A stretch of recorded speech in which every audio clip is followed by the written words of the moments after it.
Son ventre, à peine arrondi, ne permet pas encore de le deviner. Mais Julie est enceinte de 4 mois. Cette maman hyperactive jongle entre son travail de responsable marketing et de coach sportive. Et toutes ses journées commencent de la même manière. Moi, j'aime bien m'entraîner le matin, vers 6h30, 7h moins quart, comme ça, avant de déposer ma fille à l'école, quand tout le monde dort encore. Ça me permet de me vider la tête, c'est un petit moment pour moi. Je le fais vraiment dans une optique de me sentir bien. Julie est ce qu'on appelle sur les réseaux sociaux une fit mom.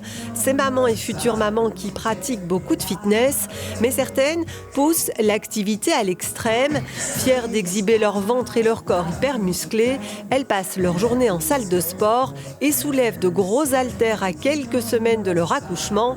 Un phénomène qui interpelle Olivia Borlée. Si l'ancienne athlète olympique a continué le sport pendant sa grossesse, elle se souvient néanmoins avoir sérieusement levé le pied. J'ai continué à courir jusqu'à 4 mois, plus ou moins.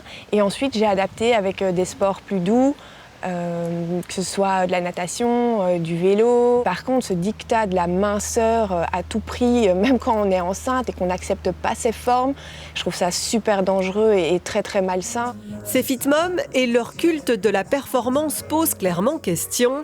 Avec 1 million d'abonnés sur Instagram, cette Australienne prof de fitness n'a jamais cessé de s'entraîner. Sa dernière fille est née prématurée à 31 semaines. Elle pesait 1,5 kg. Pour cette spécialiste, ce phénomène des fit-moms est particulièrement inquiétant. Non seulement ces femmes envoient un message hyper culpabilisant aux autres femmes enceintes, mais elles prennent aussi beaucoup de risques. Elles sont plus à risque d'accoucher prématurément et elles sont aussi, toutes ces femmes qui font du sport extrême, un peu plus à risque aussi d'avoir des bébés en retard de croissance.